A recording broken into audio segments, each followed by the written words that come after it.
नमस्कार विद्यार्थियों, मेघराज गुरुकुल में आपका स्वागत है। और आज हम बात करने वाले हैं कम्प्लीटली जो टॉपिक है आपका आयतन वॉल्यूम, उसका जो पहला पार्ट है उसमें कम्प्लीटली बात करने वाले हैं अपन घनाभ के बारे में।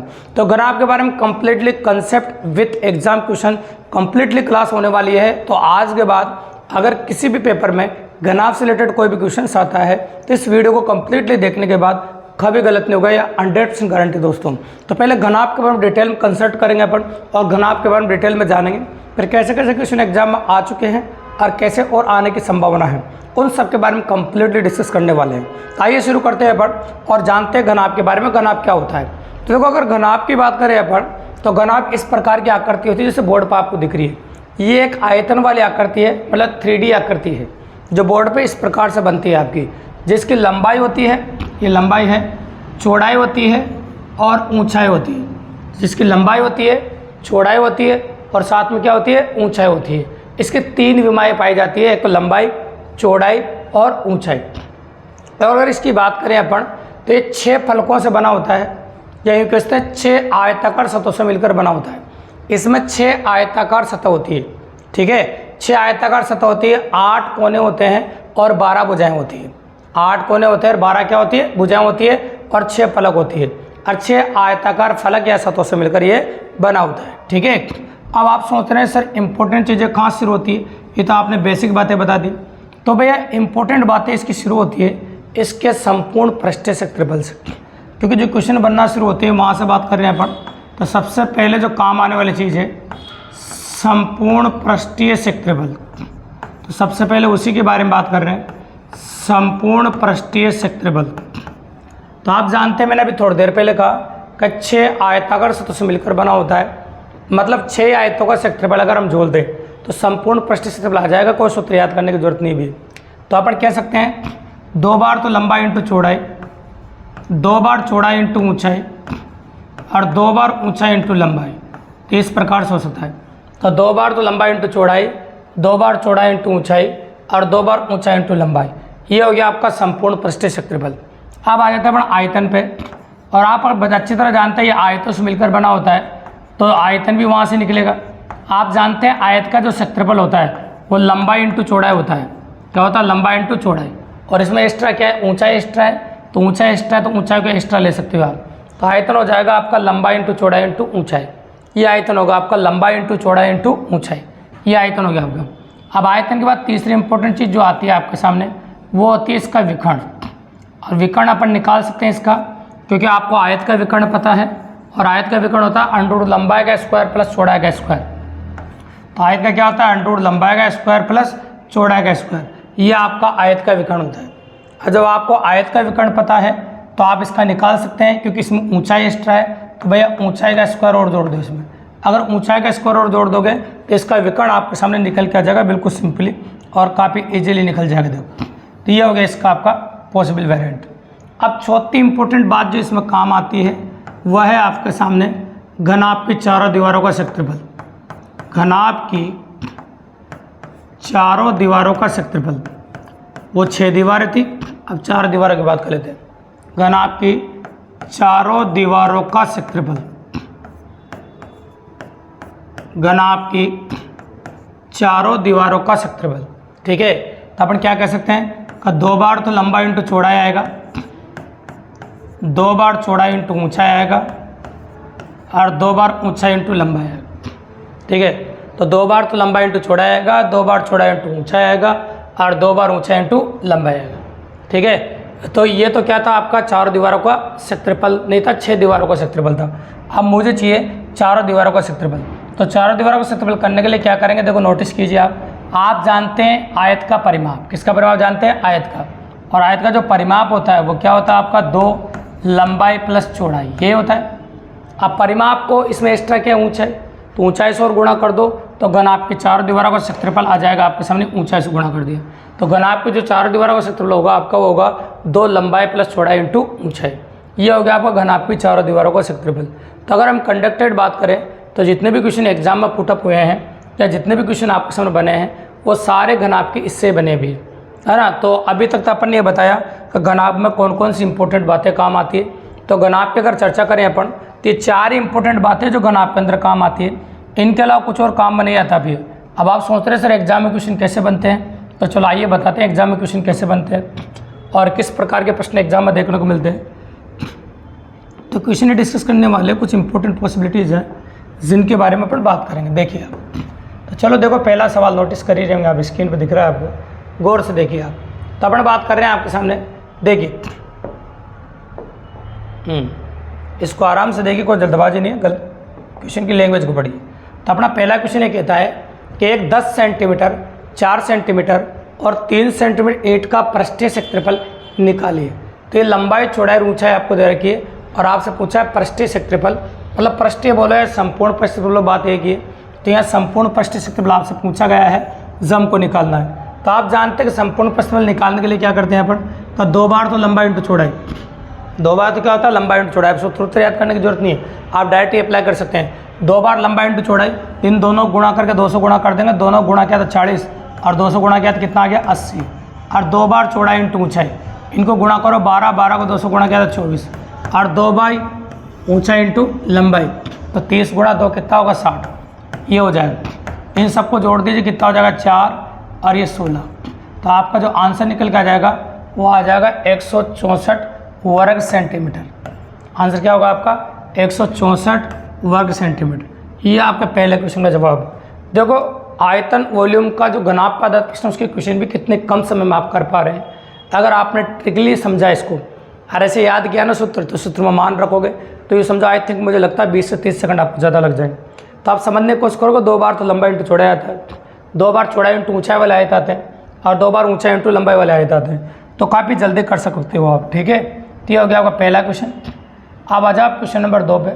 तो क्वेश्चन नंबर 2 क्या कहना चाहता है अपना, उसको नोटिस कीजिए। देखिए एक कमरे की लंबाई, चौड़ाई और ऊंचाई क्रम से 5 मीटर, 4 मीटर और 3 मीटर है।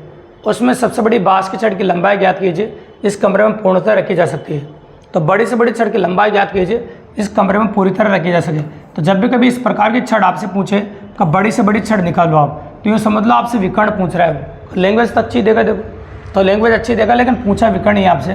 तो मैंने लिखा ये देखो 5 का स्क्वायर और लंबाई का स्क्वायर प्लस चौड़ाई का स्क्वायर प्लस ऊंचाई का स्क्वायर, ये कर सकते हैं अपन।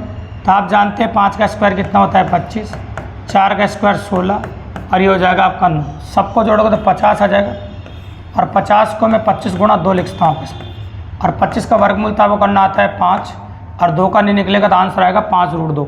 तो आपका कंप्लीटली आज से उस कमरे में रखी जा सकने वाली सबसे बड़ी छड़ की लंबाई होगी आपकी 5√2 मीटर। ये रखी जाने वाली सबसे बड़ी कमरे में बाँस की सबसे बड़ी छड़ होगी आपसे, ठीक है। तो ये हो गया क्वेश्चन नंबर 2। अगर देखो आप स्क्रीनशॉट लेना चाहो तो ले सकते हैं, या फिर आप साथ साथ उतार सकते हैं, या वीडियो को पॉज करके भी लिख सकते हैं, कोई टेंशन की बात नहीं, ठीक है। ये हो जाएगा इस प्रकार से आप क्वेश्चन नंबर 2। अब आ जाते हैं अपन क्वेश्चन नंबर 3 पे। क्वेश्चन नंबर 3 आपका क्या कह रहा है, नोटिस कीजिए। किसी घनाभ की लंबाई और चौड़ाई 8:5 के अनुपात में है। यदि घनाभ का आयतन 6000 घन सेंटीमीटर है तथा ऊंचाई 6 सेंटीमीटर है, तो घनाभ की लंबाई कितनी होगी। तो देखो घनाभ की लंबाई और चौड़ाई में तो अनुपात दे रखा है आपको, और ऊंचाई अपन को दे रखी है, और एक आयतन दे रखा है अपन को, ठीक है। तो चलो कह सकते हैं, तो मान लीजिए लंबाई और चौड़ाई की अगर हम बात करें तो लंबाई को 8x मान लो और चौड़ाई कितना मान लो 5x, और ऊंचाई तो दे रखी है आपको 6, उसको रख देंगे अपन। तो चलो, तो आप जानते हैं इसके बराबर कर दें क्योंकि अनुपात वेरिएंट है, लंबाई और चौड़ाई की बात कर रहे हैं। तो चलो आयतन दे रखा है आपको, आयतन क्या होता है लंबाई इंटू चौड़ाई और इंटू ऊंचाई, बराबर दे रखा है आपको 6000, ठीक है भाई।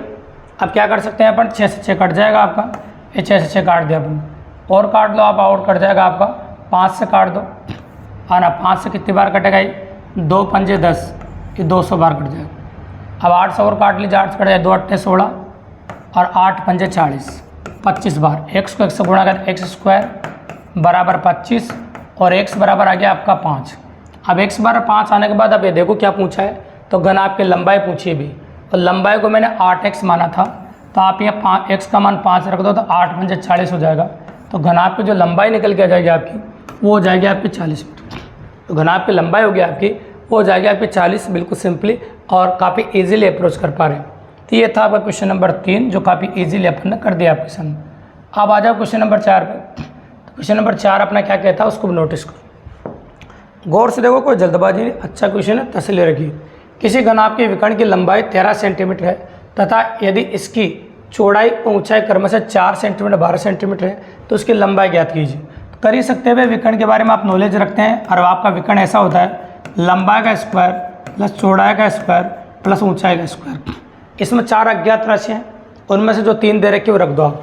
एक तो विकर्ण दे रखा आपको 13, तो विकर्ण रख दीजिए, है ना। और एक क्या क्या दे रखा है आपको, चौड़ाई और ऊंचाई। लंबाई नहीं दे रखी, क्योंकि लंबाई पूछी आपसे, तो चौड़ाई और ऊंचाई दे रखी है, तो चौड़ाई का स्क्वायर प्लस ऊंचाई का स्क्वायर ऐसे कह सकते हैं हम, ठीक है। अब ये वर्गमूल होता जाएगा, स्क्वायर बना देगा, तो ये तो हो जाएगा 169। 13 का स्क्वायर 169 होगा, लंबाई का स्क्वायर 4 का स्क्वायर 16, 12 का स्क्वायर 144, ठीक है। अब ये जोड़ोगे तो कितना हो जाएगा 160। 160 होता जाएगा, माइनस का हो जाएगा, तो 9 बचेगा। तो लंबाई का स्क्वायर बराबर 9, तो लंबाई बराबर कितना हो जाएगा आपका, तो लंबाई बराबर हो जाएगा आपका 3 सेंटीमीटर, क्योंकि 9 का वर्गमूल कितना होता है 3। तो आपकी जो लंबाई निकल के आ जाएगी वो आ जाएगी आपकी 3 सेंटीमीटर। लंबाई कितनी आ जाएगी आपकी 3 सेंटीमीटर। इस प्रकार से आप कोई भी 4 में से कोई सी भी एक अज्ञात राशि हो उसको इसके जरिए आप निकाल सकते हैं, विकर्ण के वेरिएंट के जरिए। तो ये हो गया आपका क्वेश्चन नंबर 4। और आगे देखिए क्या बनता है, नोटिस कीजिए। ये क्वेश्चन नंबर 5 है आपका, और क्वेश्चन नंबर 5 अपना क्या कहता है उसको नोटिस कीजिए। एक घन आपकी लंबाई चौड़ाई तथा ऊंचाई का अनुपात, तो लंबाई चौड़ाई और ऊंचाई का अनुपात दे रखा है, देखो आप लंबाई चौड़ाई और ऊंचाई, और इसका अनुपात दे रखा है। तो अनुपात को जब दे रखा हो 2 या 2 से अधिक राशियाँ उसको 1 से गुणा कर देते हैं, 6x 5x और 4x। यदि इसका संपूर्ण पृष्ठ क्षेत्रफल 33,000 वर्ग सेंटीमीटर हो तो इसका आयतन ज्ञात कीजिए। तो संपूर्ण पृष्ठफल दे रखा है, देखो 33,000 वर्ग सेंटीमीटर, आयतन आपसे पूछा है। तो संपूर्ण पृष्ठफल क्या होता है आपका, 2 बार तो लंबाई इंटू चौड़ाई, तो 2 इनको गुणा करके 2 से गुणा करेंगे तो 6 पंजे 30x स्क्वायर, और 2 से गुणा किया तो कितना हो जाएगा 60x स्क्वायर, और 2 बार चौड़ाई इंटू ऊंचाई, इनको गुणा किया तो 20x स्क्वायर, 200 और गुणा करो 40x स्क्वायर, और 2 बार ऊंचाई इंटू लंबाई, तो 6 चौक 24, 24 दूनी 48x स्क्वायर, और बराबर कितना दे रखा है आपको 33,000। ये लो, ये लिख दिया। अब आयतन निकालना है, पहले x का मान निकालें, यहाँ पर जोड़ दो 148 हो जाएगा ये, तो 148x स्क्वायर बराबर 33,000। अब काट दो, जिससे कट रहा है, तो देखो 11 से कट सकता है, 11 से काट दे, 11 से नहीं कट रहा है, तो देखो संख्या कटने लायक होनी चाहिए तब जाके पॉसिबल है, नहीं तो नहीं कटेगा तो दिक्कत हो जाएगी आपकी। तो देखो, तो पहले अपन काट देते हैं 4 से, तो 4 से काट देते 3 चौक 12 और 7 चौक 28, और 4 से यहाँ भी काट सकते हैं अपन, देखो 8 चौक 32, 2 चौक 8, 5 चौक 20, तो ये हो जाएगा 8,250, और 4 से काट 3 चौक 12, 7 चौक 28, ठीक है। अगर ये 37 से कट जाए तो अच्छी बात है, नहीं कटे तो फिर आपको संख्या छोड़नी पड़ेगी। देखो, तो 37 का पाड़ा बोल के देख लीजिए, क्योंकि जो संख्याएं हैं वो इस प्रकार की देखने को मिल रही है। अब तो 37 अगर मान लो सपोज कर अपन बोले तो 37 दूनी कितना होता है, देखो 7 दूनी 14 हासिल 1, और आपका 3 दूनी 6 और 1 7 74, तो देखो 2 बार जाएगा जो, तो 74 हो जाएगा, कितना बचा 6, तो 8। अब नहीं कटेगा, 37 से अगर बात करो तो 37 से नहीं कटेगा, तो संख्या ऐसी छोड़नी पड़ेगी आपको। तो देखो x स्क्वायर बराबर 8,250 बटा 37, ठीक है। अब इसका वर्गमूल चाहिए मुझे, क्या चाहिए वर्गमूल, क्योंकि x का मान निकालना है आपको, और x का मान निकाले बिना तो कुछ कर नहीं सकते, देखो आप, है ना। तो x का मान निकाल दो, इसका लगभग आंसर आएगा, तो यहाँ से मान निकालना पड़ेगा फिर आपको, और ये जो मान निकलेगा x का फिर आपको यहाँ रखना पड़ेगा, x का मान इसमें भी रखना पड़ेगा, x का मान इसमें भी रखना पड़ेगा, और x का मान इसमें भी रखना पड़ेगा।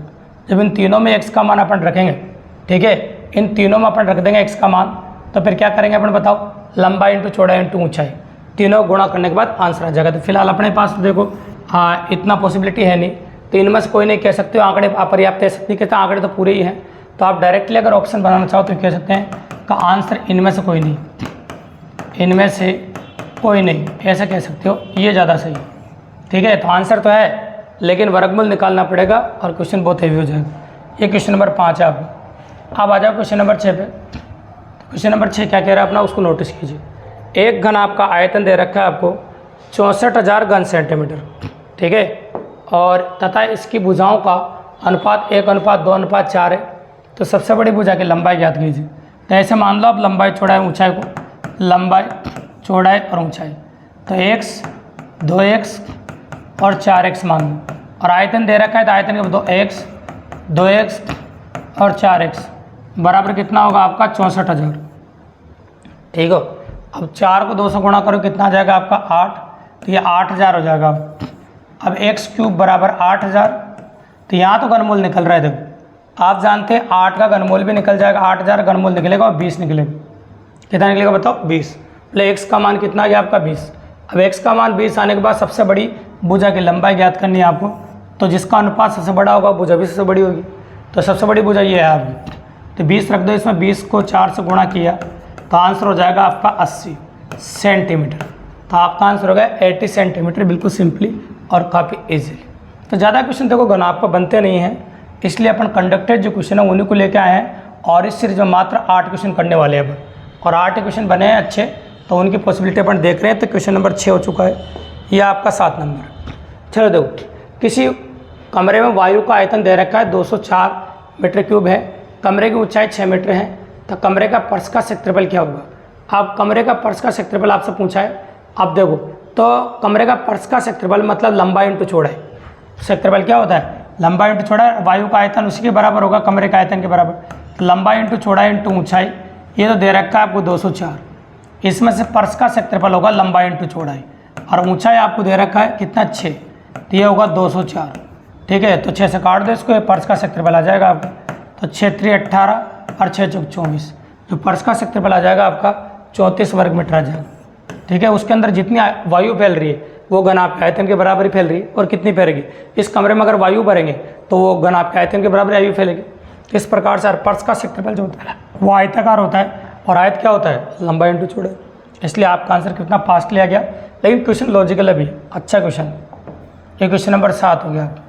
अब अगला क्वेश्चन जो स्क्रीन पर आप देख रहे हैं बहुत प्यारा क्वेश्चन है और इम्पोर्टेंट है, और यूँ कह सकते हैं आज की सीरीज का आखिरी क्वेश्चन है ना। तो मैंने कहा था कि इतना बड़ा टॉपिक नहीं है, और नंबर ऑफ क्वेश्चन है वो भी 8 ही है।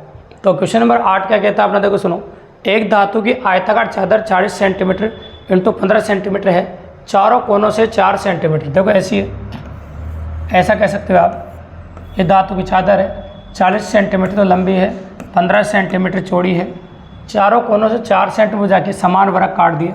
4-4 सेंटीमीटर के समान वर्ग काट रहे हैं अपन, 4-4 सेंटीमीटर के काट दिए, समान वर्ग काटें। शेष चादर को मोड़कर एक खुला आयताकार संदूक बनाया गया है, संदूक का आयतन ज्ञात कीजिए। तो संदूक का आयतन ज्ञात करने के लिए 3 चीज़ें चाहिए भैया, एक लंबाई, चौड़ाई और ऊंचाई। जब लंबाई निकालेंगे तो आप जानते हो 4 इधर से कम हो जाएगा, 4 इधर से कम हो जाएगा, तो 8 कम हो जाएगा, तो लंबाई तो रह जाएगी 32। अब आ जाओ चौड़ाई पे, 4 इधर से कम होगी, 4 इधर से कम, 8 कम हो जाएगा, तो चौड़ाई कितनी रह जाएगी 7। अब आ जाओ ऊंचाई, जब इसको मोड़ेंगे तो 4 ही ऊपर उठेगा भैया, तो 4 हो जाएगा। अब आयतन निकालना तुम्हारे लिए कोई बड़ी बात नहीं, आप जानते हैं। तो आयतन क्या होता है, लंबाई इंटू चौड़ाई इंटू ऊंचाई। तो लंबाई इंटू चौड़ाई और इंटू ऊंचाई। ठीक है, ऐसे कर सकते हैं। तो गुणा कर लो, 7 दूनी 14 हासिल 1, 7 ते 21 और 1 22, 400 और कर दो, 4 चौक 16 हासिल 1, ये 9 हो जाएगा 896। तो आपका आंसर हो जाएगा 896 घन सेंटीमीटर। आपका जो आंसर होगा वो होगा 896 घन सेंटीमीटर इज करेक्ट आंसर। तो इस प्रकार से अपन कर सकते हैं 896 घन सेंटीमीटर इज करेक्ट आंसर। तो ये हो गया आपका क्वेश्चन नंबर 8। तो इस प्रकार से काफ़ी इजीली डेवलप कर पा रहे और काफ़ी आसानी से कर पाए। तो मुझे उम्मीद है अगर आपने इस वीडियो को कम्प्लीटली देखा है तो कंसेप्ट विथ कम्प्लीटली क्वेश्चंस गणित से रिलेटेड अगर कोई क्वेश्चन एग्जाम में आ जाएगा तो आपका कभी गलत नहीं होगा। अगर वीडियो पसंद आया हो और आगे क्लास से आप इससे रिलेटेड आयतन के देखना चाहते हैं तो चैनल को सब्सक्राइब कर दें, लाइक करें, शेयर करें और अपने दोस्तों को ज़्यादा से ज़्यादा बताओ देखो, ताकि आप free of cost math reason का पेड कोर्स फ्री में पढ़ सके दोस्तों। धन्यवाद।